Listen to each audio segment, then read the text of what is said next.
하나님이 당신을 사랑하십니다.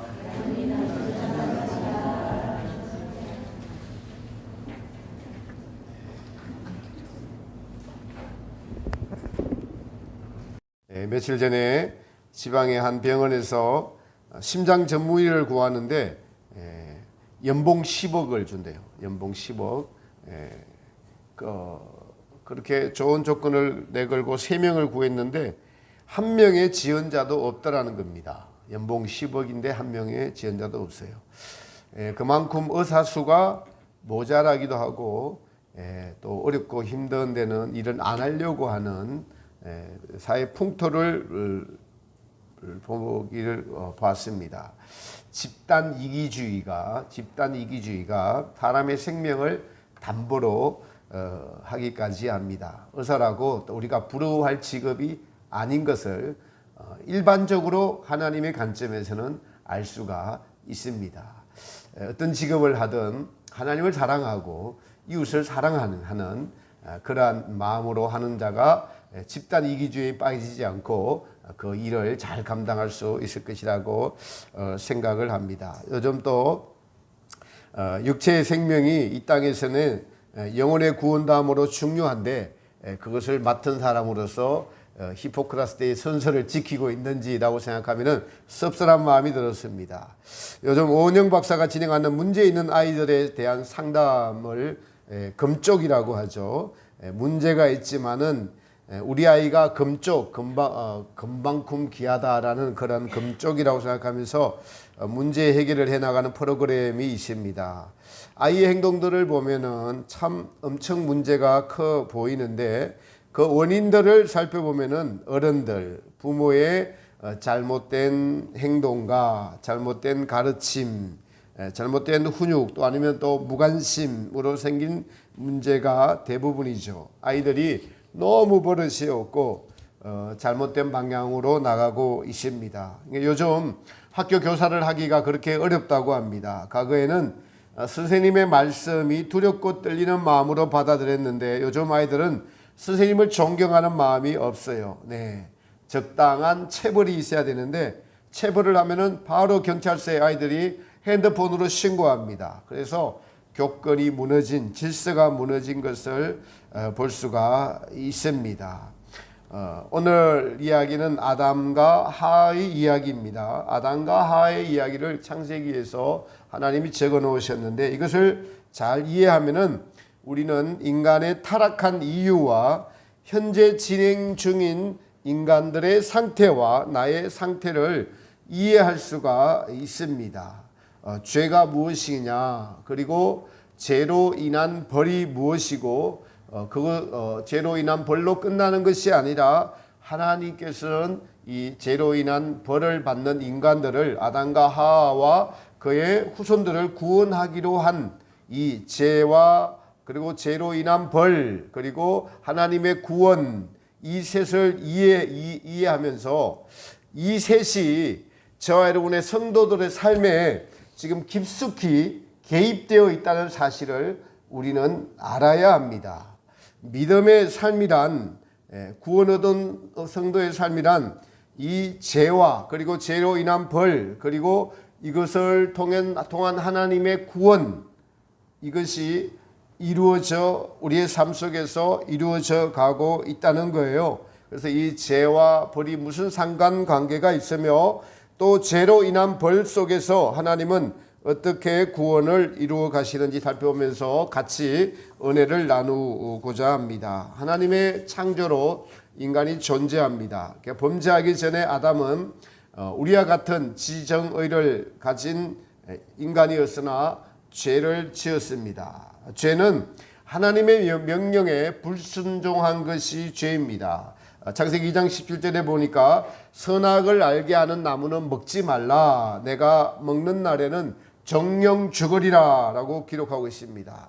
3장 6절 7절에 보니까 여자가 그 나무를 선악의 나무를 본즉 먹음직도 하고 보암직도 하고 지혜롭게 할 만큼 탐스럽기도 한 나무인지라 여자가 그 실과를 따먹고 자기와 함께한 남편에게도 주매 그도 먹은지라. 아담과 하와가 하나님이 먹지 말라는 선악과를 따먹은 따먹어서 불순종함으로써 죄가 사람에게 들어왔습니다. 그 죄의 연인은 마귀의 유혹에 넘어졌기 때문입니다. 유혹의 근원이 무엇이냐? 성경을 보니까 저희가 하나님같이 되려 함이라. 마귀의 말을 들었어요. 너가 먹어도 안 죽는다. 하나님같이 되는 것을 하나님이 싫어한다라고 하는 말에 그 유혹에 귀가 솔깃해서 그 유혹에 넘어갔습니다. 그래서 하나님같이 되려고 하는 욕망, 높아지려고 하는 욕망, 하나님 그리고 하나님 없이 창조주 없이 피조물의 자기 본분을 망각하고 하나님 없이 자기 스스로 무엇인가를 이루고자 하는 그 욕망이 동기가 되어서 그것이 죄가 되어서 불순종의 행위에 이르게 된 것입니다. 그 죄의 결과 오늘 우리가 읽은 본문입니다. 여자는 해산하는 수고와 고통이 있을 것이고 남자를 사모하는 고통, 남자의 다스림을 받는 남자의 지배하에 있게 될 것이라는 뜻입니다. 남자는 너로 말미암아 땅이 저주를 받게 되고 너는 종신토록 수고해야 그 소산을 먹게 되리라. 땅이 내게 가시덤불과 은근키를 낼 것이라. 그러니까 그냥 쉽게 심은 대로 다 되는 것이 아니라는 겁니다. 밭을 갈고 풀을 메고 가시덤불과 은근키를 이겨가면서 농사를 지어야 될 것이다. 그래서 거기서 채소가 난 것인즉 너가 얼굴에 땀이 흘러야 너 식물을 먹고 또 나중에 필경 흙으로 돌아가리니 그 속에서 너가 치함을 입었음이라. 너는 흙이니 흙으로 돌아갈 것이니라. 그러니까 죄의 결과, 지금 여자에게 내린 벌, 그리고 남자에게 내린 벌, 그리고 결과는 흙으로 돌아갈 것이니라. 죽음이 찾아온다는 것입니다. 이것이 여러분 죄로 인한 벌입니다. 여자는 해산의 수고와 남자의 지배하에 있게 될 것이고 남자는 죄로 말미암아 땅이 저주를 받아서 땀을 흘려야 먹을 것이 나올 것이고 그리고 결국에는 흙으로 돌아가리라. 근데 하나님께서 죄로 인한 벌을 내리실 뿐만 아니라 긍휼히 여기셔서 다시 구원하시기로 작정하신 내용이 21절에 여호와 하나님이 아담과 그 아내를 위하여 가죽옷을 지어 입히시니라. 그래서 오늘 제목을 죄와 벌 그리고 하나님의 구원이라는 제목을 제가 제목으로 같이 은혜를 나누고자 합니다. 그러니 인류의 역사는 긍휼히 여기시는 하나님의 구원의 역사와 죄를 범한 인간에 대한 벌의 역사라고 할 수가 있겠습니다. 여기서 우리가 주의해야 될 것은 벌에 대한 개념입니다. 오늘 본문에서는 하에게는 해산하는 고통과 남편에게 다스림을 받는 고통이 있다고 하셨고 아담에게는 이제 가족을 먹여 살려야 하고 땅이 그저 소산물을 주지 않을 것이다. 땅에 풀과 은근키가 나서 땀을 흘려야만 가족을 부양할 수 있을 것이다.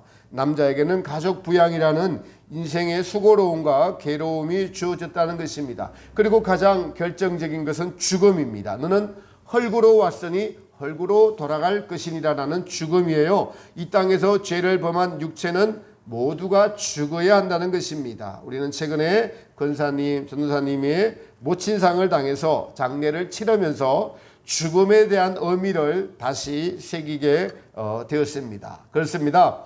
이 죽음 앞에서 인간의 모든 욕망이 멈추어 버리는 듯합니다. 여러분 그러나 그렇지 않습니다. 육체만 죽을 뿐이지 인간의 영혼에 뿌리 박힌 욕망은 멈추지 않습니다. 그 욕망은 인간의 영혼에 뿌리 박힌 것으로서 죽음 이후에도 그 욕망은 계속되어집니다. 이 말은 인간의 죽음 이후에도 믿는 이들에게는 이 욕망을 죽여서 천국 백성 만드시는 하나님의 심판의 장소가 있다는 뜻입니다. 네, 저는 최근에 이 새벽 예배 때에 사무엘상 하를 읽고 같이 묵상하면서 깨달은 것들이 있습니다. 주로 사무엘상 하는 사울과 다윗 왕에 대한 말씀이 나옵니다. 사울은 백성이 원해서 세운 왕이었고 다윗은 하나님께서 사무엘을 통해서 기름을 부은 왕이었습니다. 사울왕은 나중에 하나님으로부터 버림을 받습니다. 사무엘이 버림을 받는 사울에게 이렇게 말합니다. 왕이 여호와의 말씀을 버렸으므로 하나님도 당신을 버려서 왕의 지위를 다른 사람에게로 주기로 하였나이다. 사울이 울고 불고 하여도 하나님이 정하신 것을 변개치 않으십니다. 나중에는 자기 힘으로 다윗을 죽이면 될 것 같아서 죽이려 하나 하나님은 다윗을 보호하심으로 죽이지 못하고 나중에 사울과 그의 아들 요나단까지 블레셋과의 전투에서 함께 전사하게 되고 그 이후로 사울 왕의 족보는 솔로몬 왕이 제위할 때 완전히 멸망을 당하게 됩니다. 재벌로 한 집안이 여러분 멸망당하는 것을 성경은 우리에게 보여주고 있습니다. 오늘 제가 말씀드리고자 하는 분은 다윗 왕입니다. 다윗이 여러분 하나님 보시기에 성경의 구약의 가장 위대한 인물입니다. 사무엘 상하를 읽으니까 다윗 왕이 위대한 것이 두 가지가 하나 있는데 하나는 하나님 앞에 정직하고 진실한 거였고 또 하나는 무엇을 하든 간에 하나님께 물었어요. 하나님께 묻고 행했습니다. 하나님께 묻고 행하고 그리고 하나님 앞에 여호와 보시기에 정직히 행하였더라. 계속 반복해서 그 말씀이 기록되어 있습니다. 그래서 이스라엘 민족들이 지금도 다윗 왕과 같은 메시아가 나타나기를 기대하고 있는 아주 선왕이요 위대한 왕이었습니다. 그러나 선왕이고 위대한 왕의 그 역사보다 성경은 더 많이 기록하고 있는 것이 다윗의 범죄로 인한 벌에 대해서 더 많이 기록하고 있다는 사실을 우리는 알아야 됩니다. 우리아의 아내를 보고 마음이 빼앗겨서 그만 간음죄를 저지르죠. 우리아의 아내가 밧세바가 다윗의 아이를 임신했다는 정갈이 옵니다. 그 죄를 감추려고 전장에 나가 있던 우리아를 왕궁으로 예루살렘으로 불러 올립니다. 우리아는 충직한 장수였어요. 자기의 동료들이 지금 목숨을 건 싸움을 하고 있는데 자기는 어떻게 집에 내려가서 아내와 잠자리를 한단 말입니까? 라고 술에 취해서 궁에서 자고 우리아의 밧세바의 집으로 내려가지 않습니다. 이 계획이 다윗이 실패했어요. 자기가 감추려고 했는데 실패를 합니다. 그러자 다윗은 요압 장군에게 편지를 써서 우리아를 최전선의 정찰팀으로 내보내서 우리아와 군사들을 죽게 만듭니다. 우리아와 다른 군사들이 죽었다고 하니까 다윗이 이렇게 말합니다. 전쟁은 사람을 죽이기도 하고 죽을 수도 있다. 이렇게 말을 하죠. 완전 범죄로 끝날 것 같았던 이 죄가 하나님께서 나단 선지자를 보내셔서 다윗 왕에게 하나님께서 다 알고 있노라고 하면서 회개를 촉구합니다. 여러분, 우리는 완전 범죄를 한 것 같아서 나만 알고 있는 것 같아도 하나님은 다 알고 계시고 거기에 대한 죄에 대한 벌을 반드시 찾으시고 물으시는 분이라는 사실을 여러분 기억하셔야 됩니다. 여기서 다윗 왕은 자기의 죄를 깨닫고 자복하면서 회개합니다. 근데 여러분 다윗의 죄가 그 회개로 끝나지 않아요. 하나님께서 나단 선지자를 통해서 다윗에게 벌을 내리시는데 사무엘하 12장 10절에서 14절 제가 읽어 드리겠습니다. 이제 내가 나를 업신여기고 햇사람 우리아의 철을 빼앗아 내 철을 삼았은즉 칼이 내 집에 영영이 떠나지 아니하리라 하셨고 여호와께서 또 이처럼 이르시기를 내가 내 집에 죄화를 일으키고 재난을 일으키고 내가 내 처들을 가져 내 눈앞에서 다른 사람에게 주리니 그 사람이 내 처로 더불어 백주에 동침하리라. 너는 엄밀히 행하였으나 나는 이스라엘 무리 앞 백주에 이 일을 행하리라 하셨나이다. 다윗이 나단에게 이르되 내가 여호와께 죄를 범하였노라 하매 나단이 다윗에게 대답하되 여호와께서도 당신의 죄를 사하셨나니 당신이 죽지 아니하려니와 이 일로 인하여 여호와의 원수로 크게 회방할 거리를 얻게 하셨으니 당신의 낳은 아이가 죽으리다 하고 다윗의 자기의 잘못을 지적하는 나단 선지자의 말씀을 듣고 진심으로 회개하니까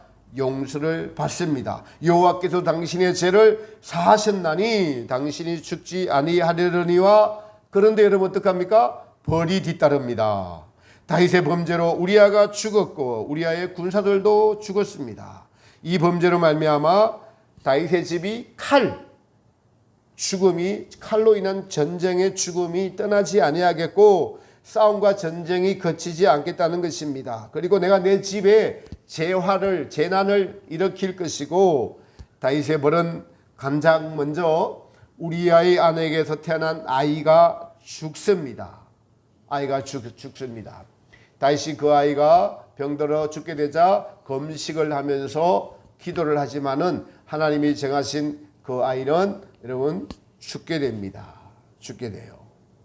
그리고 이제 그 다음 사건은 암논이라는 다윗의 아들이 압살롬의 같은 여동생이죠. 그러나 압살롬과의 친자매인 누이 동생인 다말을 짝사랑합니다. 그런데 요나답이라는 자가 이 사실을 알고 암논에게 다말로 과자를 구워서 너로 주게 하면 내 병이 낫겠나이다라고 다윗왕에게 이야기를 하라고 간청을 하라고 해서 간청을 하니까 다윗왕이 다말로 하여금 너희 오라비 암논에게 가서 과자를 주어서 먹게 하라. 그러면 그가 나을 것이다라고 해서 이제 다말이 암논의 방에 처소에 들어가게 됩니다. 그때 힘으로 강제로 다말을 범하게 돼요. 그러자 다말이 이러지 마시고 왕에게 요청하면은 왕이 주실 수 있으니까 왕에게 요청하고 하니까 그 욕정을 이기지 못하고 그 자리에서 다말을 범합니다. 근데 다말을 범하고 나니까 여러분 암논이 어떤 생각이 드냐니까 이걸 가지기 전에는 그렇게 아름답고 예쁘게 보이는 상사병이 들었는데 이걸 하나 딱 가져보니까 지금까지 마음고생한 것이 너무 성질나는 거예요. 그 성경은 이렇게 기록합니다. 다말에게 가라 그러니까 다말이 어찌 내가 이런 상태로 내 처소로 돌아갈 수 있단 말이니까 나는 이제 못 돌아갑니다 라면서 울면서 안 돌아가려고 하니까 성경은 이렇게 기록하고 있어요. 암논이 저를 연애할 때보다 미워함이 배나 더하더라. 배나. 그러니까 그 암논의 다말을 짝사랑함이 어디서 왔을까요? 마귀로부터 온 것입니다. 그래서 온 집안이 아주 이제 어려움의 시작이 됩니다. 다말의 오빠인 압살롬이 복수의 칼을 갈자가 수년이 지난 후에 암논을 죽여버립니다. 형제가 형제를 죽입니다. 칼이 내 집안에 떠나지 않아야겠고 압살롬은 외국으로 피신을 갑니다. 다윗은 압살롬을 너무 매우 사랑했어요. 후계자로 생각하고 있었습니다. 그 아들이 너무나 보고 싶습니다. 이 사실을 안 요압 장군이 한 여인을 통해서 다윗의 마음을 알고 그리고 압살롬을 이제 데려옵니다. 압살롬이 궁에 출입하는 사람들 이스라엘에서 전국에서 재판을 받으러 예루살렘에 오는 사람들의 마음을 사려고 그 재판을 받으러 온 사람들 자기 집에 초청해서 마음을 얻습니다. 그리고 반역을 일으키죠. 다윗왕이 쫓겨갑니다.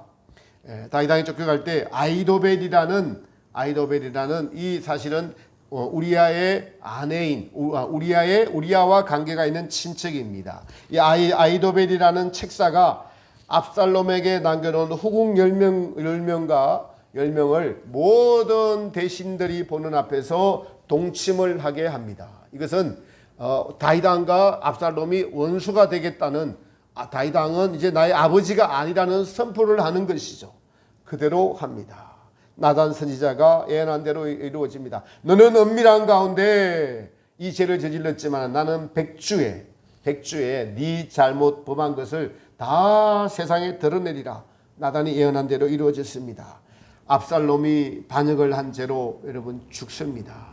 이 전쟁으로 수많은 이스라엘 군사들이 싸우다가 수만 명이 죽게 됩니다. 여러분 다윗의 죄는 잠깐이었는데 그 벌은 오랜 세월 시간을 거쳐서 다윗뿐만 아니라 유다와 이스라엘 전체에 불행한 사건이었어요. 그 벌을 받은 다윗은 이제 압살롬을 피해서 가다가 사울왕의 친척인 시므리라는 자가 나와서 저주를 할 때 그를 죽이려고 하는 신하에게 다윗은 저가 한 말이 사실이다. 저가 나를 비웃는 것은 그 저주가 하나님께로서 난 것이니 그대로 두라고 합니다. 그런데 나중에 압살롬이 죽고 난 후에 시므리라는 자가 베냐민 지파 사람들을 이끌고 다윗왕에게 나와서 용서를 구하고 다윗왕은 용서를 해줍니다. 사무엘상 하를 보면서 이러한 사건들을 통해서 다윗왕의 주변 인물들의 인간 됨됨이 배신을 당할 때, 압살롬에게 쫓겨나갈 때 그 인간 됨됨이 그들의 신앙이 다 드러납니다. 우리는 이런 의문들을 가질 수 있어요. 그러면은 죽은 우리아는 우리의 억울하지 않느냐? 그리고 바세바가에게서 첫 낳는 아이는 먼저 죽었는데 그 아이는 억울하지가 않느냐? 또 후궁 10명은 무슨 잘못이 있는가? 뭐 이런 성경에 대한 의문을 가질 수가 있습니다. 그러나 여러분, 모든 인간은 태어나서 지옥 가야 되는 자들입니다. 하나님은 모든 자들에게 구원의 은혜를 베푸신다는 사실을 기억하십시오. 후궁 10명에게도 구원의 은혜를 베푸시고 우리아의 아내 바세바에게서 난 그 아이는 죽어서 태어나자마자 죽었으므로 우리가 아는 바로는 그들도 구원을 얻을 기회가 있고 구원을 얻었을 것입니다. 이처럼 모든 자들에게 하나님은 구원을 얻기를 원하시는 자비와 긍휼을 베푸십니다. 오늘 중요한 것은 죄로 인한 벌을 받을 때의 다윗은 마음이 이것이 나의 죄로 인하여 벌어진 하나님의 벌이고 징계다라고 받아들였습니다. 다윗 왕이 곧 이스라엘이고 이스라엘은 곧 우리 믿는 이들의 삶과 인생이라고 할 수가 있습니다. 우리는 성경의 역사들을 통해서 말씀하시는 하나님의 교훈을 배워야 합니다. 그 교훈은 죄와 벌은 계속되어지고 있기 때문에 그렇습니다. 그런데 이 벌을 받고 있으면서 왜 벌을 받고 있는지 모른다면은 그것만큼 불행하거나 어리석고 안타까운 일이 없습니다. 학생이 숙제를 안 해와서 선생님이 가게에 체벌을 합니다. 손을 들고 서 있거나 남아서 공부를 해야 됩니다. 근데 왜 내가 남아서 숙제를 해야 되는지, 왜 꼭 나는 남아야 되는지, 나머지 공부를 시키는 선생님이 너무 밉다면은 체벌과 체벌의 학습을 내리는 선생님을 이해하고 있지 못하는 거죠. 네, 더욱이 요즘은 체벌을 학교에서 거의 하지 못하게 하니까 선생님이 인격적으로 가르치는 것이 불가능한 이 세태가 되어 버렸습니다. 사회에서 우리가 잘못을 하면 죄를 지으면 당연히 벌금형이거나 재판을 통해서 교도소를 가거나 합니다. 교도소는 죄에 대한 대가를 치르는 것이죠. 자기의 잘못을 돌아보는 교화기관입니다. 교도소가 없다면은 죄를 지어도 벌이 없다면 이 세상은 무법천지가 될 것입니다. 하나님께서도 죄를 지은 아담에게 고통이라는 벌을 내리셨습니다. 다윗에게도 형제가 형제를 죽이고 자기의 아들이 자기를 반역하는 아주 끔찍한 형벌을 받았습니다. 그 벌을 내리는 동안 다윗은 자기를 저주하는 시므리의 그 저주를 하나님께서 내리신 벌이라고 말하면서 달게 받습니다. 그러면서 다윗은 다시 하나님에 대한 인식과 믿음이 달라지게 됩니다. 하나님의 말씀에 철저하게 순종하지 못하여서 범하였던 그 잘못에 대한 벌의 역사는 믿는 우리에게 큰 교훈을 가져다 줍니다.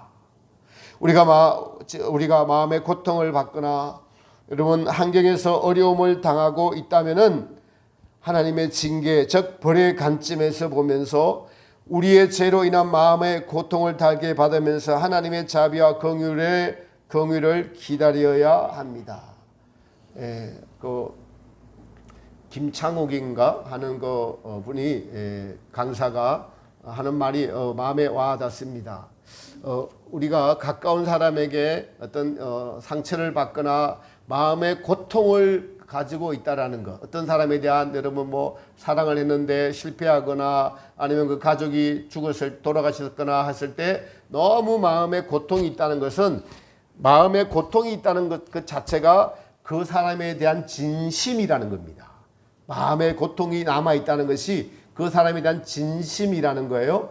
그것이 여러분 그 사람과 나하고 아무런 관계가 없으면 마음에 고통이 없습니다.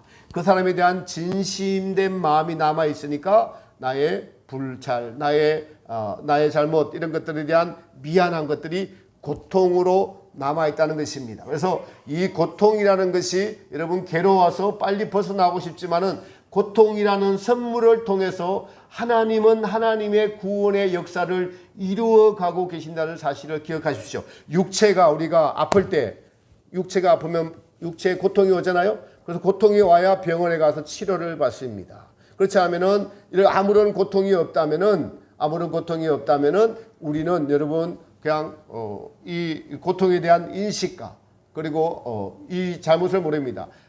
구약에 특별히 문둥병을 보면은 고통이 없어요.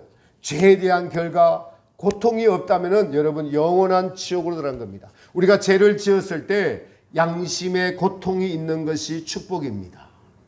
양심의 고통이 있는 것이 축복입니다. 양심이 살아있다는 증거입니다. 하나님은 이 고통을 통해서 일하시고 계세요. 여러분 불이 있습니다. 불이 있는데 그 불의 뜨거움을 우리가 고통이 없다면은 그냥 불에 다 죽잖아요. 아이들이 불에 한번 가서 데워보고 나면은 다시는 불이라는 것이 무서움을 알고 그에 가까이 손을 대지 않습니다. 이처럼 하나님은 고통을 통해서 우리로 하여금 그 죄를 인식하게 하시고 그리고 나서 하나님은 구원을 이루어 가시는 것을 알 수가 있습니다. 하나님은 벌만 내리시는 하나님이 아니십니다. 21절에 오늘 본문에 여호와 하나님이 아담과 그 아내를 위하여 가죽옷을 지어 입히시니라. 여기서 가죽옷은 짐승을 잡아서 피를 흘려야 되는 것을 의미하고 있습니다. 짐승을 잡아서 피를 흘린다는 것은 제사함의 은총, 즉 아담과 하와 그리고 그 후예들을 구원하시겠다는 것을 의미합니다. 하나님께서는 구원을 이루어 가십니다. 죄의 벌을 내리시면서 그 벌을 받는 사람이 하나님의 은혜, 제사함의 은혜를 기억나게 하시고 제사함은 오직 하나님의 은혜로 이루어진다는 것을 알려주십니다. 여기서 중요한 것이 있습니다. 우리가 하나님의 벌을 받을 때에 내가 벌을 받는다는 사실을 알고 하나님께 자신의 부족함을 알려달라고 솔직히 고백할 때 그 고백은 우리의 치료약이 됩니다. 할렐루야. 그 고백은 우리의 치료약이 돼요. 우리의 심령이 하나님을 향해서 부드럽게 되어서 우리의 연약함, 아담으로부터 전해져온 우리의 원죄성, 죄의 무지함, 죄로 물들었던 우리의 심령, 하나님의 말씀을 지키기보다 자기의 유익을 아직도 더 사랑하는 마음들에 대하여서 그것이 하나님이 싫어하시는 우리의 자아임을 깨닫게 됩니다. 그러나 벌을 받을 때에 내가 왜 벌을 받아야 하면서 모든 원인을 하나님께 돌리고 이웃에게 돌리고 원망하고 불평하는 마음이 생길 수가 있습니다. 감옥에 가는 사람들 대부분이 자기 죄를 인정하지 않는다고 해요. 다 누구 때문에? 부모 잘못 만나서 이 세상 때문에 친구의 게임에 빠져서 뭐 등등 핑계를 댑니다. 그래서 감옥이 사람을 교화시켜야 되는 장소인데 감옥 안에서 만난 사람끼리 또 나와서 범죄 조직화 되어서 나쁜 길로 가는 것을 봅니다. 우리에게 벌을 내릴 때에, 벌을 받을 때에 여러분 어떤 일은 오랫동안 지속이 되어집니다. 다윗 왕가를 보십시오. 얼마나 오랫동안 지속이 되었습니까? 우리가 이러한 재발 악습에서 벗어나기를 바라고 원하지만 그 악습이 끊어지지 않을 때도 있습니다. 그럴 때에 저는 이 악습을 이길 힘이 없고 오직 주님의 자비만 바랍니다. 다시 한번 주님의 도움으로 이 악습을 끊기를 원합니다. 저는 이 벌을 받아 마땅합니다. 마땅합니다라고 확실히 깨달을 때 그 벌은 끝납니다. 그리고 하나님의 구원의 은혜에 감사하게 됩니다.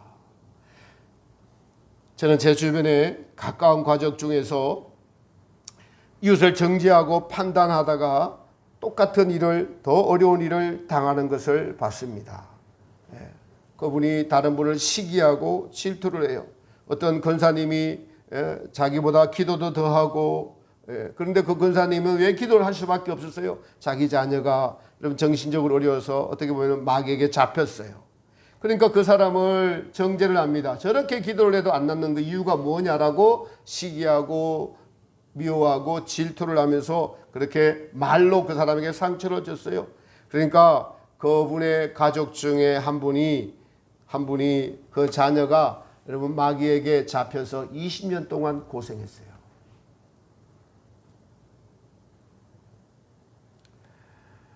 우리가 이렇게 우리 삶에 있어서 환경의 어려움이나 병이나 여러 가지 삶에서 어려움을 겪을 수도 있습니다. 그 병이 평생 그분을 따라다닐 수도 있고 또 몸의 약함이 오랫동안 지속될 수도 있습니다. 그러나 이 모든 것이 하나님의 징계라고 합시다. 그 징계를 통해서 하나님께서 원하시는 것이 무엇일까요? 이걸 아는 자가 지혜로운 자입니다. 에레미야 애가 33장 33절에 보면은 주께서 인생으로 고생하며 근심하게 하심이 본심이 아니시로다. 이스라엘 백성이 돌아오기를 기다리는 하나님의 마음입니다. 자식이 잘못된 길로 가서 세상에서 온갖 죄를 짓다가 감옥에 가서 거기서 사형당하는 것을 보면서 아무렇지도 않은 부모가 없습니다. 하나님께서는 우리로 하여금 그대로 두면 지옥 갈 수밖에 없기에 우리를 구해내시려고 환난이라는 징계의 매를 대시기도 합니다. 이것은 개인뿐만 아니라 민족들에게도 해당이 됩니다.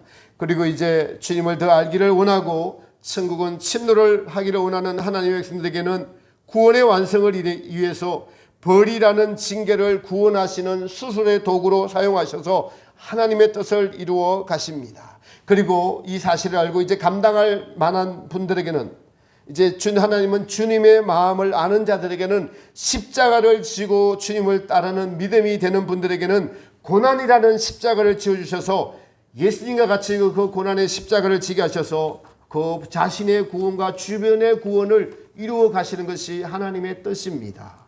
우리는 공용복 선생님께서 평생을 육체의 고난 속에서 사신 것을 보면서 이 사실을 알았습니다. 그리고 그분은 나는 기생충과 같은 육체의 조건을 가지고 있지만 이 환경에서 주님이 원하시면 더 많은 고난을 더 달라고 기도하셨던 분이십니다. 최근에 돌아가신 우리 이옥수 근사님 어머님 장인순 근사님께서도 92세를 사시면서 10여 년 오래전에 유방수술을 하시고 난 후에 그 고통이 한 10여 년간 이루 말할 수가 없었다고 합니다. 너무 심하셔서 공원에 나가셔서 주님의 이름을 부르시고 만나는 분들을 전도하시고 그러시면서도 이 고통을 통해서 십자가를 생각하면서 감사하면서 사셨습니다. 너무 심하신 경우에게 우리 따님에게 전화를 하셔서 도움을 요청을 하시기도 하셨지만 대부분의 삶을 그렇게 사셨어요. 제가 1년 전쯤에 오늘 장로님 모셨습니다. 두 분 가신 곳에 신방 예배를 드리면서 제가 너무 은혜를 받았어요. 야, 여기 의인 두 분이 사시는구나.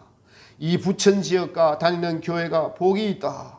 그 두 분을 처음 뵙고 예배를 드리는데 그런 마음이 강하게 들었습니다. 얼마나 하나님이 귀하게 여기시는지 성령의 감동으로 이 사실을 깨달았어요. 고난을 감당할 믿음, 자신에게 다가오는 고통을 십자가 예수님의 고통으로 승화시켜내는 그 믿음을 가진 분들을 오늘날 주님은 찾고 계시고 그러한 믿음을 가진 분들의 중보의 기도와 믿음으로 이 세상에서 하나님의 나라가 이루어져 가고 있는 것입니다. 정화교회는 그러한 분들을 찾으시는 하나님의 모임이 되시기를 축복합니다.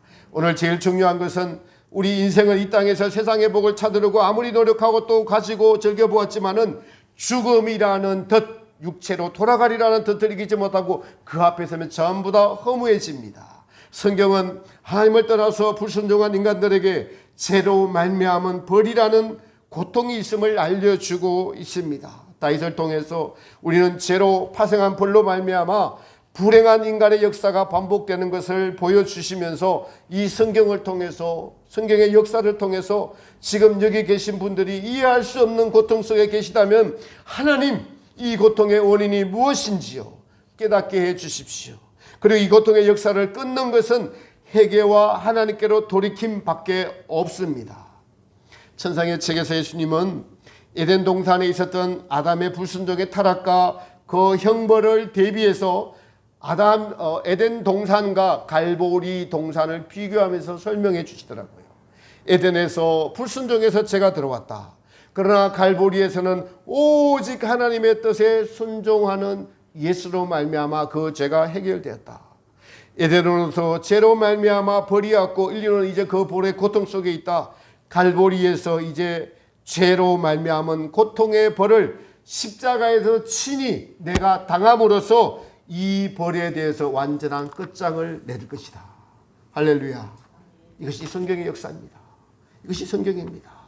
그리고 이 사실을 믿는 이들에게는 영생이라는 선물을 주셔서 죄로 말미암아 고통을 당하고 벌을 당하고 있는 분들에게 영생의 소망을 주셨습니다. 그러니 우리의 죄 문제를 해결해 주실 뿐만 아니라 죄의 형벌까지 대신 져 주셔서 우리에게 영생의 소망을 주신 예수님께 감사할 뿐만 아니라 그분이 나의 주인 되시는 그 은혜로 말미암아 이제는 우리는 주님의 마음을 알고 주님의 십자가를 나도 지고 가겠다는 분들이 되시기를 주님의 이름으로 축복합니다. 아버지의 마음을 알아. 징계하시는 아버지의 마음을 알아. 그 마음으로 하나님을 사랑하고 이웃의 아픔까지도 이해하고 안아주고 사랑해 주면서 그 아픔과 고통을 같이 감당하는 믿음에 이르는 가장 복된 길을 택하는 자 여러분 되시기를 다시 한번 예수님의 이름으로 축복합니다. 찬송가 272장 드리면서 봉헌하겠습니다.